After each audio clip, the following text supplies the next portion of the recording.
Following a medical procedure to treat an enlarged prostate, King Charles remains in hospital tonight as he makes his recovery.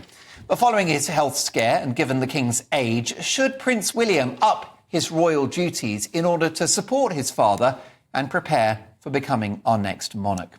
Let's ask television news legend and former ITV royal correspondent Nicholas Owen. Nicholas, good to see you. Is this the moment when the family acknowledge that the King isn't getting any younger and will need more support? I think so, yes. Why not? When you talk about the King's age, sensitive subject here. Let's get this clear. You're a young 70-something. Well, he's 75, right, and I am just about to be 77, so I'm keeping a careful eye on that young man and how he's getting on. But I do think it'd be a great idea to here's an opportunity for William to move up. I don't know the list, but there must have been quite a lot of important engagements and things that the King was expected to do in the period, next few week or two, and so. There he is, looking very spruce and smart, isn't he? Lovely. Engagements which will be very disappointing for people if nobody's there at all. An ideal one for William, I would say, get himself into that sort of thing. He doesn't need to be embroiled in all the stuff that royals have to worry about, all the stuff the King has to worry about, the boxes that come from the government first thing in the morning and jumping about here, there and worrying about so many other things, which are some of the basic stuff, a bit of deputizing, why ever not? I think most people would think it's a jolly good idea. One point I'd make about all this, I've been saying for donkey's years, I have to say, all the years, even when I was back doing the royal correspondence job back in the 1990s, after the passing of the late Queen Elizabeth, who lived such a long time, I said to people, we're going to move into a period of elderly monarchs. And I'm afraid that is true, isn't it? And this is what is happening now. And let us hope that the King has a nice, long life. Everybody always hopes for that. Naturally, get over this operation, which is a terribly routine thing. So many chaps of certain ages suffer from it. He'll get over that. But, he's not going to go on forever. And will come a time when William himself will be William V, and he will be getting on in years as well. So I do think it's important that we make sure the job carries on, to the immediate person behind. Let's not try and pass it on to other people and move it around and shove it around. After all, bear in mind that the King himself has said he doesn't want the monarchy to be too widely spread, does he? In narrowing it down, cutting out one or two characters who frankly should be cut out anyway, but that's another matter, isn't it? But, just make the thing a little bit more efficient and slim down. Yes, okay. But do let's get into the habit of not a deputy monarch exactly, but somebody who's well up to speed. Now, the argument, before you get to it, I know what you're going to say. I know a lot of people are going to say, well, hang on a minute, poor old William, his wife is in the same clinic. He's just round the corner, probably a floor up or a floor down. King popped in to see her apparently before his own ops or his daughter-in-law. How are you, darling? Do you do excellent? And then the King's off to have his own procedures and so forth. So isn't it a bit unfair on poor old William to have extra responsibilities when he should be dashing off to the hospital? Does he?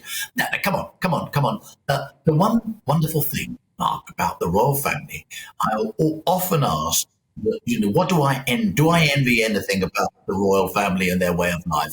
I may have said this to you before, but there's only one thing I ever envied: the transport arrangements. So you can be sure that if William needs to pop over at any point in the London clinic, morning, noon or night, he can be there. I've had to pull my car into the side of the road on quite a few occasions in London as the outriders come past and dash through, the royal family. There we go. Oh, right, okay, jolly good. They can always do that.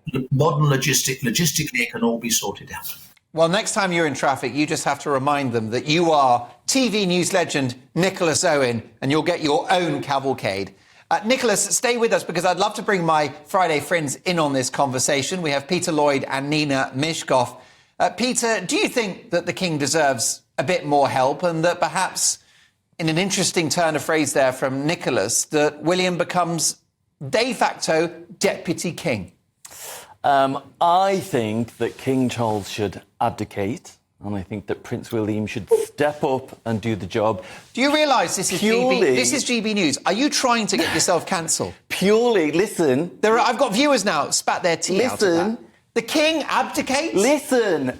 Purely because I would love to see the reaction of Harry and Meghan Imagine how delicious that would be to see them foaming at the mouth over William becoming Why king. would they foam at the mouth? You're being completely ridiculous. Well, they'd be wildly jealous, Nina, because No, suddenly why would they? Catherine would be queen. No, so what? So absolutely what? But the thing is, my understanding is, Nicholas, that the king has waited this long to fulfil his role. He is not going to go easily. I mean, over his dead body, literally. He is not going to give up. And in terms of the engagements that he's carried out, he carries out about 3 or 4 times the engagements that William does. William is a bit of a shirker, I've always thought, and an entitled shirker. I mean, the fact of the matter that he's supposed to be, taking the helm because Catherine's in hospital and he's cancelled, all his engagements too. Well, honestly, that seems ridiculous to me. He should be doing his share anyway. But I mean, he and Catherine do about a quarter of what the king does and Anne. Those two are stalwarts.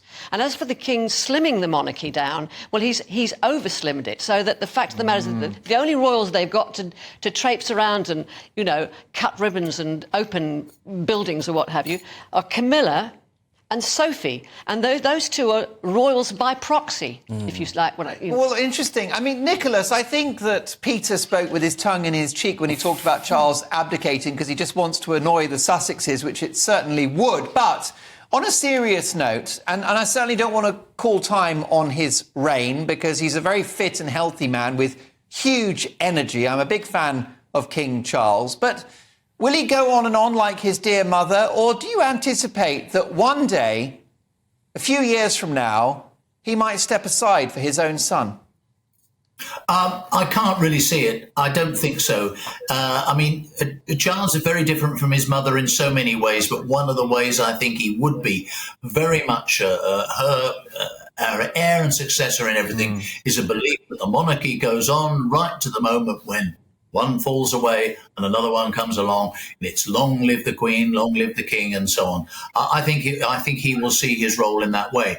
The difficulties arise, of course, and it's hateful to think of all of this, especially when you're my age. But if you become rather disabled or not quite yourself, as happened back years ago with George III and so on, people like that, and we got into the times of Prince Regents and so on. It's rather a different thing. But the King still remained the King. The monarch still stayed on the throne. What you're talking about is early retirement, and I just not see that happening in the way the British monarchy is viewed at the moment. I would think it most unlikely. Nicholas, speak soon. Thank you so much for joining us. Television news legend, former ITV royal correspondent Nicholas Owen.